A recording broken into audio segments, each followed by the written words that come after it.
Bismillahirrahmanirrahim.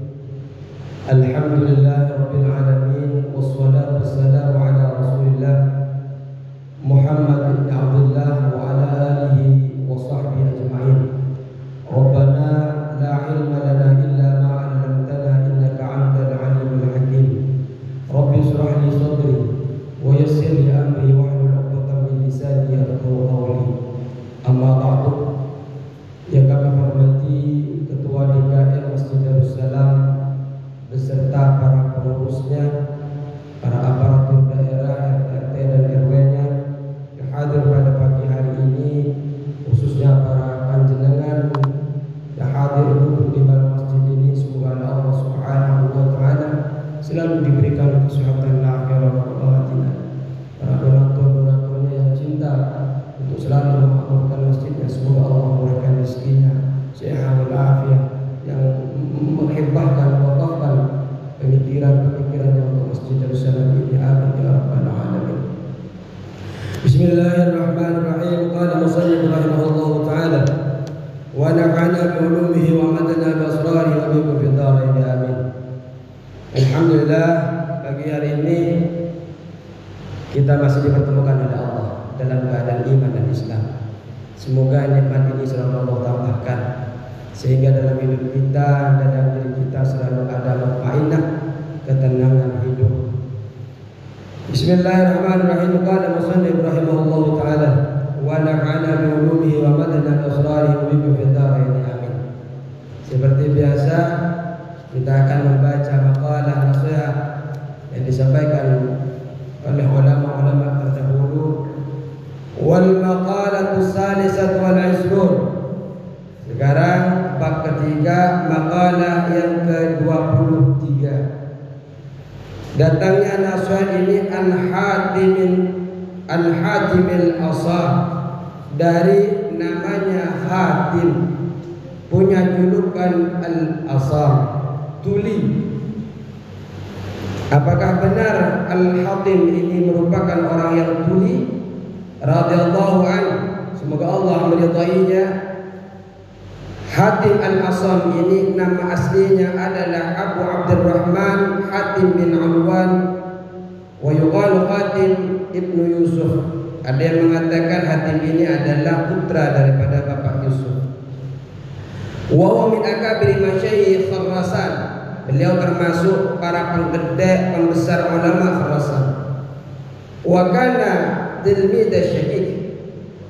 Ada yang mengatakan bahwa beliau ini santri muridnya daripada Syekh Syafi'i.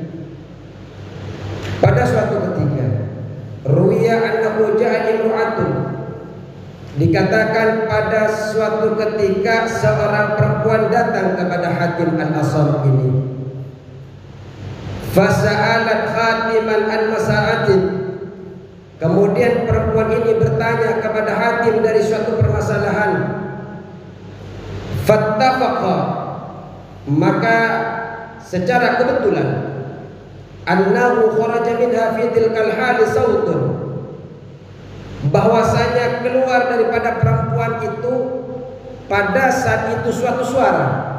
Jadi ketika itu ada seorang perempuan sowan kepada Hatim Al-Asam, nanya suatu permasalahan. Kebetulan pada saat itu terdengar suara sesuatu dari perempuan tersebut.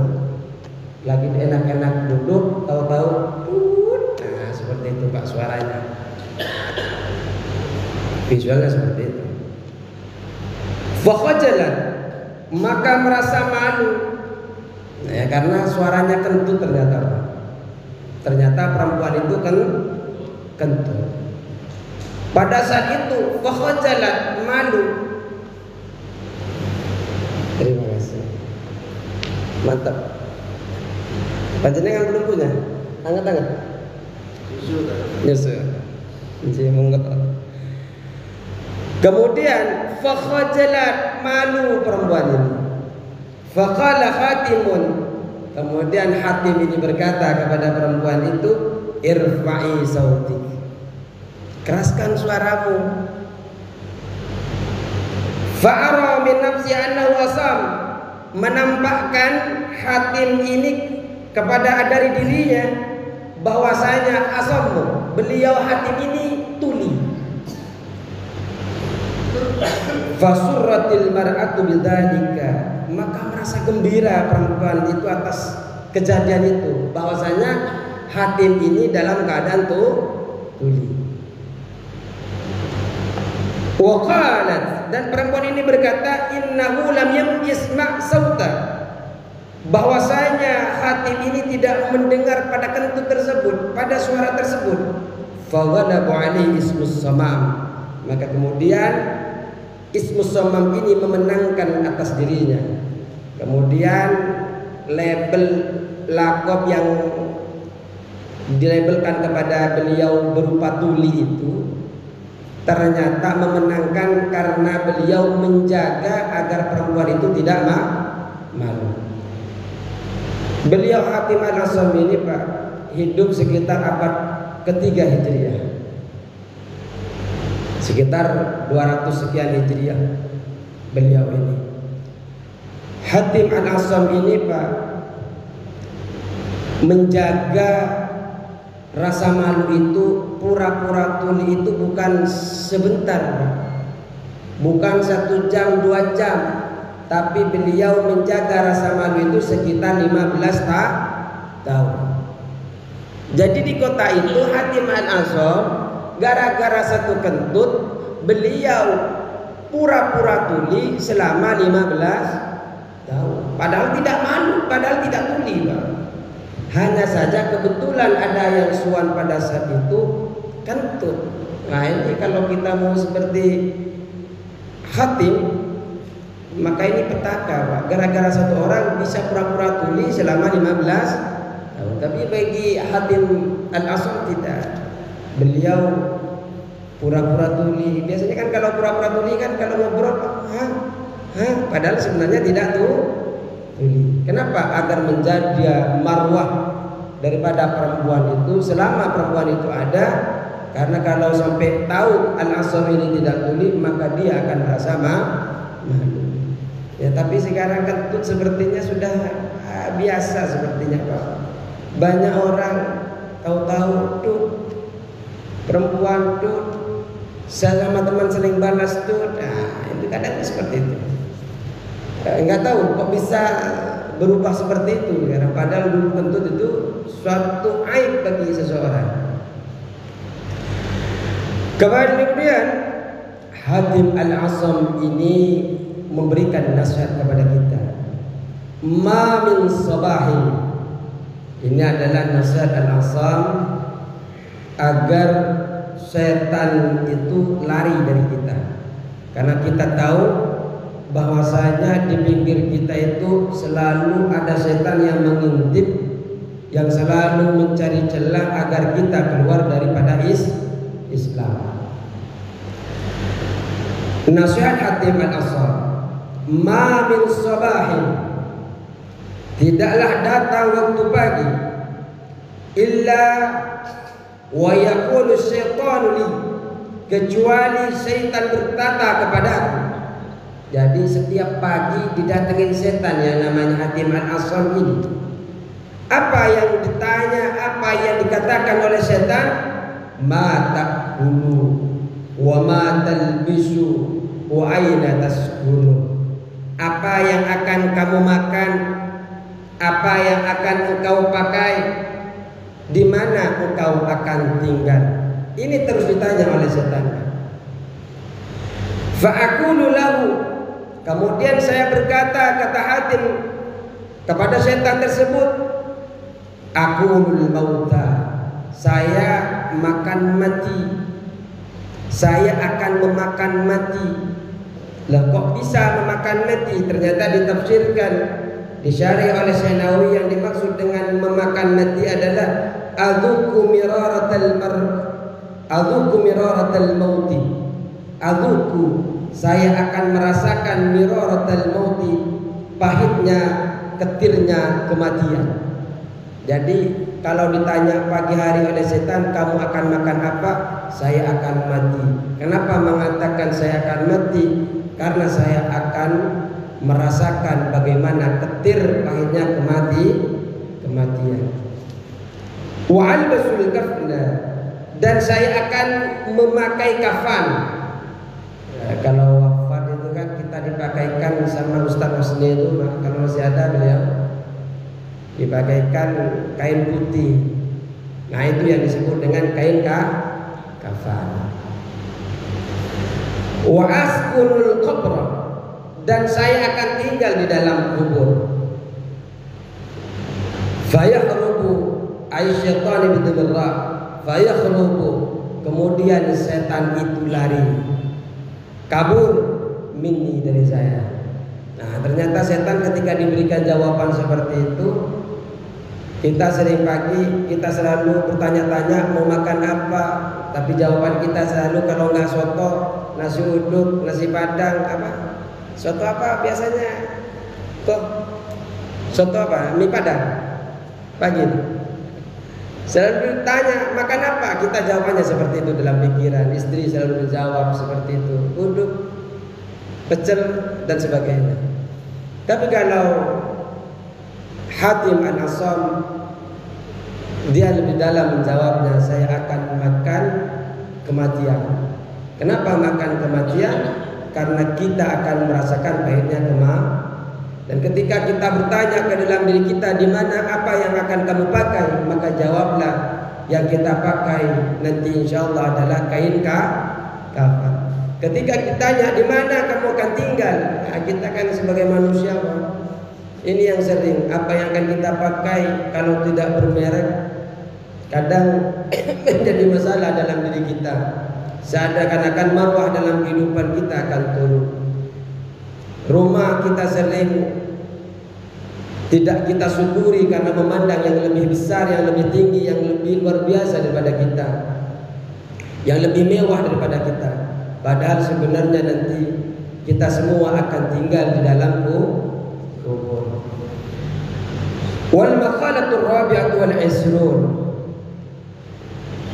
makalah nasihat yang ke-24. Anin Nabi sallallahu alaihi wasallam, diceritakan daripada Nabi sallallahu alaihi wasallam. Ini langsung nasihat datang daripada baginda Nabi besar kita Muhammad sallallahu alaihi wasallam. Apa sabda beliau? Man kharaja min dhillil ma'siyah ila 'izzit ta'ah. Barang siapa yang keluar dari kehinaan maksiat, menjauhkan maksiat dalam dirinya, ila izzit ta'ah, dari kemuliaan taat, maka aunahullahu ta'ala min ghairi malin, maka Allah subhanahu wa ta'ala akan memberikan kekayaan kepadanya, mengayakan kepadanya, memberikan kekayaan kepadanya min ghairi malin, bukan dari jalan harta. Jadi orang kalau dia itu pergi, lari, keluar dari kehinaan maksiat menuju ketaatan, izzat ta'ah ini disebut dengan idhafat as-sifat lil mausuf, karena menyandarkan sifat kepada yang disifati.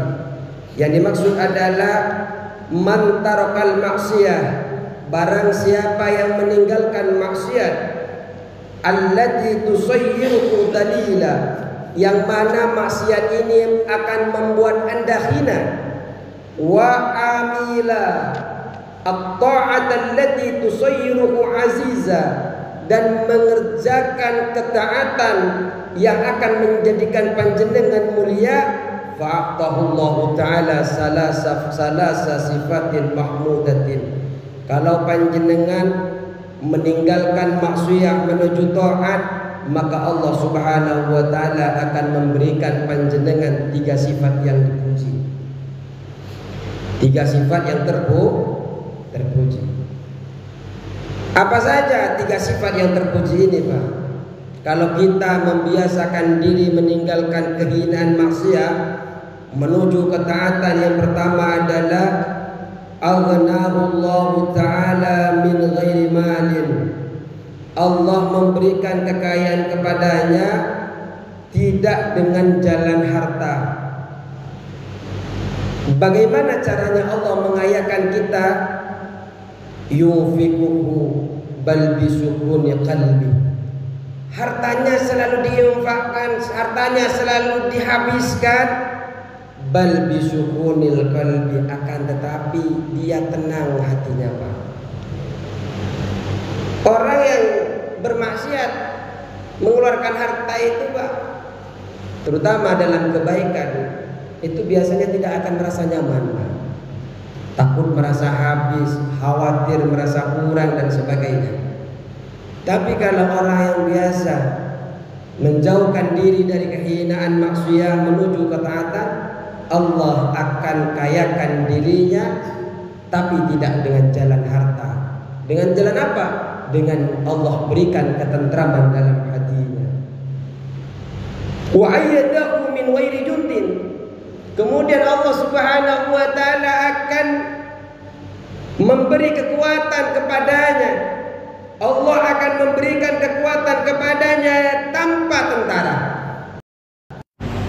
Biasanya orang itu bisa kuat kalau kita didampingi oleh tentara. Banyak preman, banyak apa di sekitar. Dan kemudian kita menjadi kuat. Ay asakira yu'inuhu bal biquwwatillahi ta'ala. Yang dimaksud jundin adalah asakira yu'inunahu, bala tentara yang siap untuk membantunya kapanpun.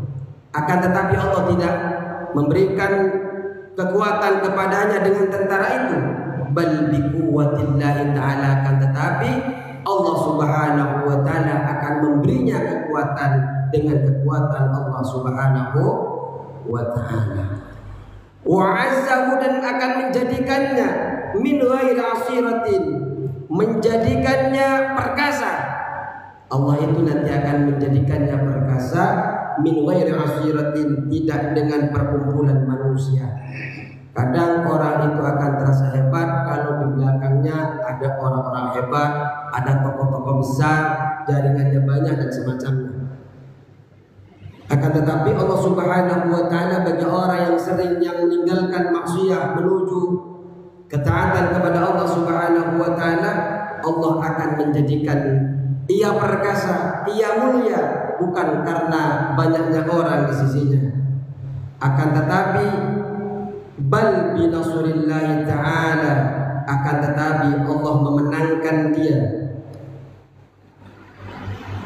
Akan tetapi Allah memenangkan dia dari musuhnya, ayat ghalibahu ala aduwihi, Allah memenangkan dia, perkasakan dia dari musuh-musuhnya, binasrillahi ta'ala, dengan pertolongan Allah Subhanahu wa ta'ala. Ini adalah nasihat yang diberikan Rasulullah SAW kepada kita. Maka jangan pernah takut kita untuk hidup di dunia ini, mendapatkan kemuliaan berupa harta, mendapatkan kemuliaan walaupun bukan dengan harta, tapi dengan ketenangan hati. Hati ini luar biasa. Orang nafak itu, orang munafik itu, Allah diberikan siksa di dalam hatinya. Kenapa? Karena dia sudah bermaksiat kepada Allah, mengucapkan dia beriman tapi ternyata tidak beriman. Kemudian fazadahullahu marada. Kemudian Allah di dalam hati orang nifak itu sudah ada penyakit, tapi Allah kemudian tambahkan rasa sakit itu. Karena apa? Karena orang nifak itu, Pak, berkata A di depan, kemudian di belakang B. Yang kemudian Allah selalu hatinya diberikan rasa was-was, rasa khawatir, rasa takut, sehingga hatinya tidak merasa tentram. Kenapa? Takut selalu diketahui apa yang dia lakukan. Maka dari itu, agar hati itu tenang, makanya sebagian orang ulama tasawuf mengatakan al-qalbu itu sultanul jawari. Hati itu, Pak, rajanya badan. Kalau pengen badan panjenengan sehat, tentramkan hati, tenangkan hati. Bagaimana caranya tenang kepada hati itu menjadi tenang? Jauhkan maksiat, dekatkan taat kepada Allah. Maka 3 perkara tadi itu akan panjenengan dapatkan. Pertama, Allah akan memberikan kekayaan bukan berjalan harta, tapi dengan jalan ketenangan hati. Allah akan memberikan kekuatan panjenengan bukan karena dengan tentara, tapi dengan kekuatan yang Allah berikan langsung kepada panjenengan. Yang ketiga, kalau panjenengan taat kepada Allah jauh dari maksiat, Allah akan menjadikan panjenengan perkasa, mulia, kuat, mengalahkan musuh-musuhnya. Bukan karena banyaknya panjenengan jaringan, bukan karena banyaknya orang yang kuat di belakang panjenengan, akan tetapi panjenengan akan menjadi perkasa karena pertolongan Allah Subhanahu wa ta'ala. Wal maqalatul khamisatu wal 20, dan maqalah yang ke-25, ruwiya annahu alaihi salatu wassalam, diceritakan bahwasanya Rasulullah sallallahu alaihi wasallam kharaja data yaumin, pada suatu ketika Rasulullah ini keluar ala ashabihi, nyamperin kepada sahabat-sahabatnya. Faqala, Rasulullah sallallahu alaihi wasallam bersabda, kaifa asbahtum, bagaimana kabar kalian di pagi ini? Ay dakhaltum fi waqti subh, fi waqti subah, bagaimana kabar kalian memasuki subuh, waktu subuh ini? Faqalu asbahna, kemudian sahabat itu menjawab asbahna, asbahna, asbahna, asbahna. Tapi sebaliknya, kalau panjenengan sudah taat kemudian dia durhaka, tidak cocok, karena thayyibin atau thayyibat. Manusia itu kalau yang cowok itu baik, insyaallah perempuannya baik. Maka panjenengan itu jangan khawatir. Jangan khawatir ditinggalkan. Yang penting panjenengan tidak binafsi, mulai dari panjenengan sendiri, Pak. Ya kalau panjenengan tidak baik, hanya minta kewajibannya saja, layani saya, tapi panjenengan tidak pernah memberikan kewajiban hak-hak istrinya, ya salah juga. Makanya ada di dalam ayat Al-Baqarah itu 228 itu, Pak, hak seorang istri itu sama, seimbang dengan kewajibannya di dalam diperlakukan dengan baik itu. Ditafsirkan oleh Ibnu Abbas. Ibnu Abbas itu mengatakan begini, saya itu suka berhias kepada istriku sebagaimana istriku suka berhias kepadaku. Artinya kalau kita itu, Pak, lebih suka istri kita yang berhias daripada kita yang berhias kepada istri. Kalau panjenengan suka istrinya pakai parfum kepada panjenengan, panjenengan pakai parfum kepada istri. Sama sebenarnya beliau ini, Pak. Kalau panjenengan tidak suka dibentak oleh istrinya, nggak boleh membentak sama istrinya. Kalau panjenengan ingin selalu dibantu istrinya, bantulah istrinya. Kalau ada jahitan, jahit sendiri. Rasulullah jahit sendiri, Pak. Sepatunya ngesol sendiri Rasulullah. Ya saya jahit sendiri, Pak. Kalau ada yang apa-apa, ada bantal rusak, saya jahit sendiri. Tapi dengan tanda kutip begini, biar ada nilai ibadahnya, mengikuti jejak Rasulullah sallallahu alaihi wasallam.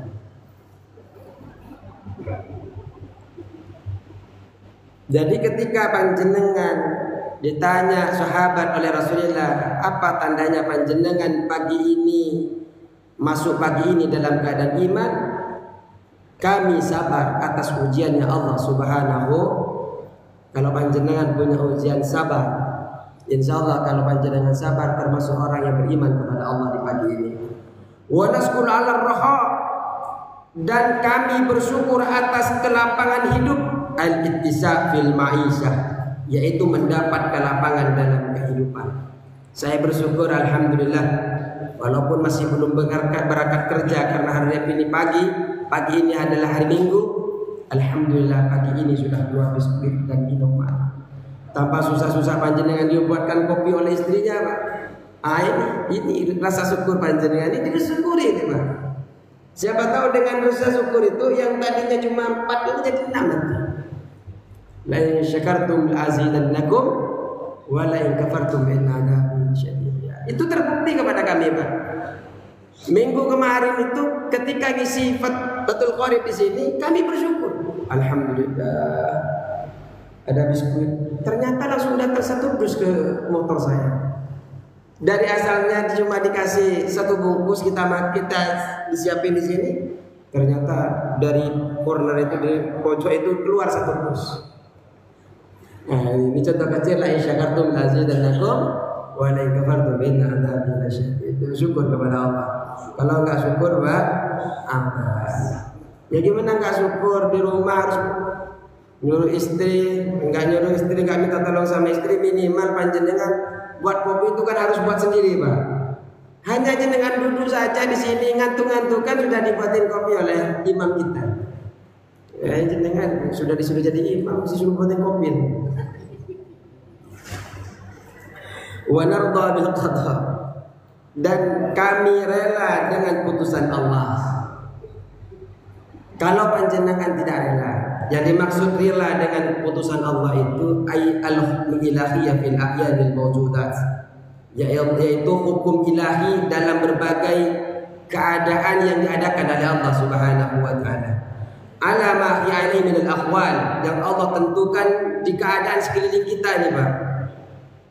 Fil azali ilal abad, mulai dari zaman abad, mulai dari zaman azal sebelum dunia ini ada sampai sekarang. Jadi ketentuan Allah, apapun di dalam diri kita, walaupun terkadang ketentuan Allah itu, Pak, karena ada nafsu di dalam diri kita itu, Pak, ada ketentuan Allah yang telah Allah tentukan dalam kita ini, merasa kita tidak nyaman, merasa di luar ekspektasi menurut kita, di luar nalar, di luar apa yang kita inginkan, seperti itu. Kalau kita orang yang beriman, mau senang atau tidak senang, hari ini yang terjadi itu adalah atas keputusan Allah Subhanahu wa ta'ala. Tapi takdir itu, baik dan buruk itu juga kita berperan sebenarnya. Bukan kemudian kita tidak mengerjakan apa-apa. Makanya Allah itu sering memberikan pilihan. Dan antara Allah berikan pilihan fa'alhamaha fujuraha wa taqwaha itu. Apakah kita ingin menjadi orang yang fasik atau kita ingin menjadi orang yang takwa, itu sering Allah berikan pilihan kepada kita. Apakah panjenengan ingin takdir yang baik atau yang buruk? Maksud takdir baik, mengerjakan ikhtiar sebaik mungkin walaupun tidak sesuai dengan keinginan kita, itu sudah baik, akan menilai ibadah. Tidak baik menurut kita, itu sudah Allah ridhoi. Kenapa? Karena kita sudah melalui semua itu dengan cara-cara melibatkan Allah Subhanahu wa ta'ala. Bukan berarti kita ridho itu enggak ngerjain apa-apa, yang udah dikasih yang enggak dikasih ya terserah Allah.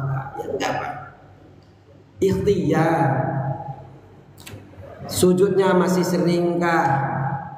Duhur sujudnya seringkah? Tahajudnya seringkah? Duhanya seringkah?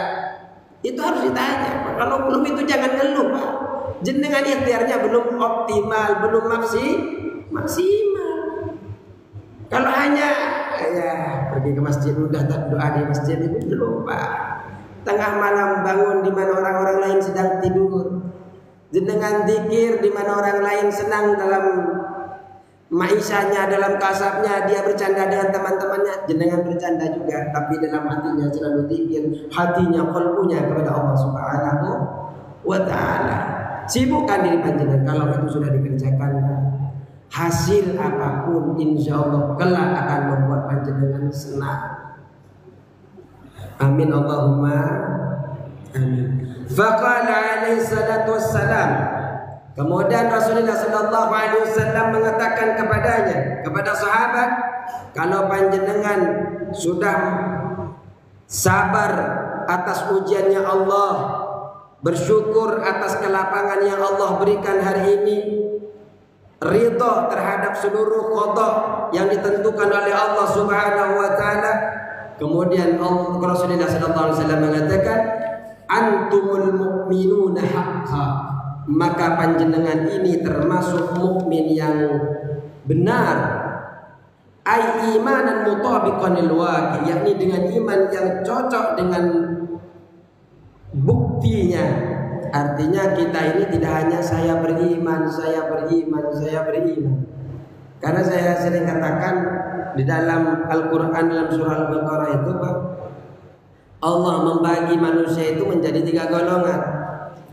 Ayat 1 sampai ayat 5 itu Allah Subhanahu wa taala menentukan manusia itu beriman secara zahir, beriman secara batin. Seperti kita, ini adalah iman kita secara zahir, iman juga secara batin. Kita mengakui Allah, mengakui Rasul, tapi juga kita melaksanakan sholat. Wa yuqimunas shalah. Itu kan dzalikal kitabul la raiba fihi hudan lil muttaqin alladzina yu'minuna bil ghaibi wa yuqimuna sholata wa mimma razaqnahum yunfiqun. Menginfakkan hartanya itu mengiman secara hati, iman secara batin, iman juga secara dhahir. Ada kelompok yang kedua, dia itu kufur. Innal ladzina kafaru sawa'un 'alaihim andartahum am lam tu'min. Orang yang kufur ini mau diingatkan enggak diingatkan tetap kufur, Pak. Ini kelompok yang kedua. Nah, kelompok yang ketiga ini wa minan nasi may yaqulu amanna billah wabil yaumil akhir wa ma hum bimumin.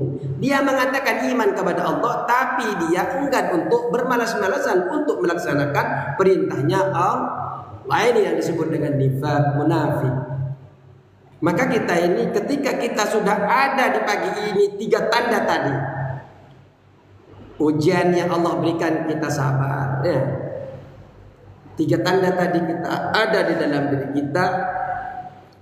Kita bersyukur atas kelapangan. Maka ketika ada tanda-tanda itu di dalam diri kita, kita ini termasuk mukmin yang benar. Kenapa? Karena lengkap keimanan kita dengan bukti-buktinya. Warabbil Ka'bati, demi Tuhan, demi zat yang memiliki Ka'bah. Al-wawil qasam qala ba'dul arifin. Waw di dalam hadis ini adalah waw qasam, waw sumpah. As-sabru salasu maqamin. Sabar itu memiliki 3 tingkatan, 3 derajat, 3 tempat. Jadi kita itu sabar itu menurut ba'dul arifi, sabar itu ada 3 kedudukan, ada 3 maqam. Pertama adalah tarkus sakwa, meninggalkan keluhan. Apapun yang terjadi enggak ngeluh sama sekali. Saya ngajar di kitab Uqudul Jan itu muslimat di blog itu. Ada kelebihan bagi laki-laki, sabar atas kejelekan istri. Di dalam kitab tersebut disebutkan barang siapa yang sabar atas kejelekan sifat istri, maka dia sama seperti diberikan pahala seperti pahala yang diberikan kepada Nabi Ayub. Tahu Nabi Ayub? Nabi Ayub itu kan diberikan ujian luar biasa. Apa ujian Nabi Ayub? Sakit, Pak. Sudah sakit, hartanya diambil, kekayaannya diambil, anaknya diambil, rakyatnya meninggalkan dia. Yang mana kemarin sebelumnya, Pak, disedekahkan harta-hartanya kepadanya, dia lulu kayak namanya Nabi Ayub, Pak. Tapi karena setan iri kepadanya, minta kepada Allah. Coba uji itu Ayub, masih enggak dia itu taat, masih enggak dia bersyukur? Bisa diambil satu-satu, Pak. Ladangnya dibakar sama bukan hanya ladangnya, sama orang-orang yang kerja dibakar sama setan, Pak. Tapi Ayub, apa yang dikatakan Ayub? Alhamdulillah, Allah yang memberi, tapi Allah juga yang mengambil. Seperti itu. Gara-gara panjenengan sabar kepada kejelekannya istri, maksudnya bukan jelek mukanya, Pak, bukan, hatinya, etikanya. Tapi panjenengan tetap berdoa ketika panjenengan sabar, panjenengan itu pahalanya sama pahala yang diberikan kepada Nabi Ayub. Ini panjenengan gak usah susah-susah. Malah ada cerita begini. Ada seseorang, jadi cerita ini. Gak apa-apa ya cerita, biar gak ngantuk cerita. Di dalam kitab Uqudul Jan juga ada seseorang itu ingin datang kepada Sayyidina Umar, ingin mengeluhkan bagaimana luar biasanya sifat tidak baik istrinya. Nah, Sayyidina Umar kan keras, Pak. Selain keras, ternyata beliau ini adalah Amirul Mukminin, pemimpin pada saat itu. Jadi ketika itu datang mau ketuk pintu, ternyata Pak Amirul Mukminin ternyata seorang yang keras, seorang yang tegas. Beliau itu ternyata di dalam lagi dimarah-marahi sama istrinya, Pak. Lagi dimarah-marahi sama istrinya. Ini ada di dalam kitab Qutbul Jadi ini saya ngajar. Akhirnya apa yang terjadi, Pak? Yang tadinya ingin mencurhatkan sifat istrinya, loh kok sama saja ini. Kok istrinya Sayyidina Umar yang tegas, yang Amirul Mukminin seperti ini, yang sahabat Rasulullah termasuk kepada orang-orang pilihan, masih diperlakukan seperti ini. Terus bagaimana saya yang bukan khalifah, bukan Amirul Mukminin? Akhirnya apa yang terjadi, Pak? Pulang. Akhirnya Sayyidina Umar keluar ngelihat dia dipanggil. Akhirnya curhat. Ya sebenarnya saya ingin cerita tentang bagaimana sifat istri saya. Minta solusi ceritanya, Pak. Tapi ternyata orang yang dimintai solusi ternyata sudah dimarah-marahi duluan di dalam, diceramahin. Nggak jadi dia akhirnya pulang. Tapi ketika mau pulang kejumpa, kelihatan oleh Sayyidina Umar, ditanya, kenapa engkau ya itu cerita bahwa sebenarnya ingin minta nasihat tentang istrinya yang tidak baik begini. Tapi ternyata saya belum mengetuk pintu, jenengan sudah dimarahi duluan, diceramai duluan sama istrinya. Kemudian Umar menjawab, istri saya itu yang menyiapkan saya makan, istri saya yang menyiapkan baju dan sebagainya, istri saya yang menjaga menyusui anak-anaknya. Dan sebenarnya semua itu bukan, ini harus dijauhin, Pak. Bukan tugasnya istri, tapi itu semua adalah tugas laki-laki. Tugas perempuan itu kan hanya menyenangkan. Bagaimana seorang istri itu menyenangkan suami, tapi itu semua dikerjakan oleh istri. Sehingga apa? Sehingga apa yang terjadi? Saya melakukan itu semua agar menjaga, dan karena itu semua, dan karena bagaimana istri memperlakukan saya itu terhindar dari barang-barang yang haram. Karena Pak, istri melayani semua, Pak. Istri melayani semua kebutuhan suami dilayani, makannya dilayani, tidurnya dilayani. Makanya bahaya bagi istri yang ketika suaminya minta dilayani nggak dilayani, terutama di kasur, maka dia termasuk nusus. Nusus itu bisa merusak dalam pernikahan. Bahaya. Di dalam Al-Quran itu bahaya dalam nusus itu. Makanya ketika suami datang, Sayyidina Umar ini dilayani oleh istrinya, Pak. Karena pelayanan istri ini kemudian Sayyidina Umar ini jauh dari barang-barang yang diharamkan oleh Allah. Jauh dari barang-barang yang diharamkan. Ya mau cari istri yang lain, istrinya sudah salehah, Pak. Mau jajan keluar, istrinya sudah bagus, ya nggak mungkin. Makanya insya Allah kalau istri itu baik kepada suami, insya Allah per bulannya akan dilancarkan oleh Allah Subhanahu. Amin. Aduh, kok mati lampu? Enggak, bahaya, takut bukan hanya lampunya, mic-nya mati. Jadi kalau panjenengan yang pertama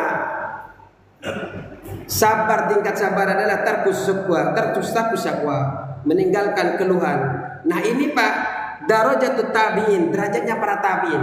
Jadi kalau apapun yang terjadi nggak pernah ngeluh, ini adalah jenengan berarti derajat tabi'in. Jadi ukur saja panjenengan, Pak, bagaimana panjenengan menghadapi ujian daripada Allah Subhanahu wa taala, ibadah kepada Allah. Apakah panjenengan termasuk orang yang ngeluh atau tidak? Kalau ngeluh berarti belum derajatnya tabi'in. Tapi kalau panjenengan lapang dada, nerima, berarti panjenengan sudah sejajar dengan tabi'in dalam sabarnya. Waridho bil maqduri, dan panjenengan rela dengan yang telah ditakdirkan. Tadi itu mau seperti apapun ya, mau ini ditakdirkan masih begini tapi rela, Pak.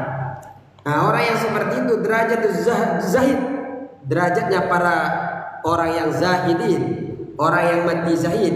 Darajatuz zahidina, derajatnya para orang yang zahid. Apa ini? Alhamdulillah, banyak diskusi kalau. Apalagi tak? Ada lagi ya tak?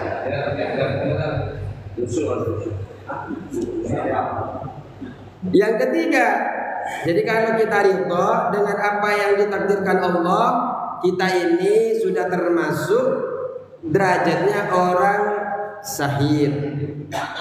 Wal muhabbatu lil ibtila wa yadratu siddiqin, dan mencintai untuk menerima ujian. Jadi setiap ujian malah dia senang. Makanya kalau Abu Nawas itu Pak, kalau lagi diuji senang dia Pak. Karena setelah ujian pasti akan diberikan nikmat ketenangan. Biasanya kalau pagi malah kalau Nabi Abu Nawas itu kalau sedang tidak diuji nangis Pak. Contohnya kalau lagi turunan jalan kaki turun nangis Abu Nawas. Kenapa? Bentar lagi akan masuk naik ke bukit-bukit, ke gunung-gunung. Jadi kalau panjenengan datar-datar saja, lagi enak-enak saja, persiapkan dulu. Kita mulai dulu kita merasakan senang-senang uji, senang-senang uji, terus kita selesai satu tumbuh lagi, selesai satu tumbuh lagi, itu terus Pak sampai detik ini. Cuma mungkin saja yang berbeda-beda skalanya. Makanya kalau yang perusahaan gede-gede itu bisa lagi. Makanya di rumah Rasulullah SAW begini. Ada doa Rasulullah SAW itu yang luar biasa. Rasulullah berdoa itu, ya Allah, jadikanlah, kumpulkan kami bersama orang-orang miskin. Jadikanlah saya orang miskin. Itu kan doa Rasulullah. Allahumma ij'alna miskina. Ini doa Rasulullah. Jadikan saya orang miskin dan saya kumpulkan kami bersama orang miskin. Istrinya enggak terima. Siti Aisyah mendengar itu tidak terima. Lima ya Rasulullah. Mengapa engkau seperti itu berdoa seperti itu? Minta miskin, enggak enak ya miskin. Ternyata dikatakan oleh Rasulullah SAW, ternyata orang miskin itu 40 tahun lebih awal masuk ke dalam surga. Nah, ini perusahaan-perusahaan yang gede, terutama yang sering ke Bandung, hati-hati. Kenapa kok lebih lama? Kenapa yang lebih lama? Hisapnya lebih banyak. Orang kaya sekali keluar rumah itu kan nginjak kanan apa nginjak kaki kiri dulu, ini dihisap Pak. Langkahnya bismillah dulu apa enggak? Ini hisap. Makanya ya kalau panjenengan ingin ngamalin doa ini, mau nanti saya kasih. Bacaan miskinna. Tapi kalau ustaznya jangan dulu lah. Jenengan dulu ya. Allah bismillahirrahmanirrahim. Fa fil hadis, di dalam hadis, a'budillah 'ala ridha. Beribadahlah kepada Allah dengan ridha, fa in lam tasdi fa fis sabri 'ala ma taqrahu khairun katsir. Fa in lam tasdi, maka jika panjenengan tidak bisa di dalam sabar di dalam bersabar, a'budillah 'ala ridha, beribadahlah kepada Allah dengan ridha, dengan kesenangan hati, dengan rela, tidak terpaksa datang ke Masjid Darussalam. Fa in lam tastati, maka jika engkau tidak bisa, fa bis sabri, maka dalam bersabar, ala taqra'u, atas apa yang tidak engkau sukai, khairun kasirun, adalah kebaikan yang sangat banyak. Terima kasih. Semoga kita termasuk orang yang sabar. Ketika kita dalam ujian, mungkin nalar pikiran yang tenang itu jauh biasanya Pak. Karena terhimpitnya waktu, terhimpitnya keadaan. Kadang naluri itu tidak stabil. Pikiran-pikiran itu tidak stabil, tidak tenang. Makanya kadang kita mengambil sikap sesuatu yang kadang di luar jalur syariat dan sebagainya. Makanya semoga Allah Subhanahu wa ta'ala, sehimpit-himpitnya apapun kita, sesempit-sempitnya apapun kita keadaannya, semoga kita oleh Allah Subhanahu wa ta'ala selalu dijaga dalam keridhaannya, dalam penjagaannya, jauh dari maksiat Allah Subhanahu wa ta'ala. Cukup sekian, semoga berkah selalu hidup kita. Allahumma fi bil aqwal al-karim. Assalamualaikum warahmatullahi taala wabarakatuh.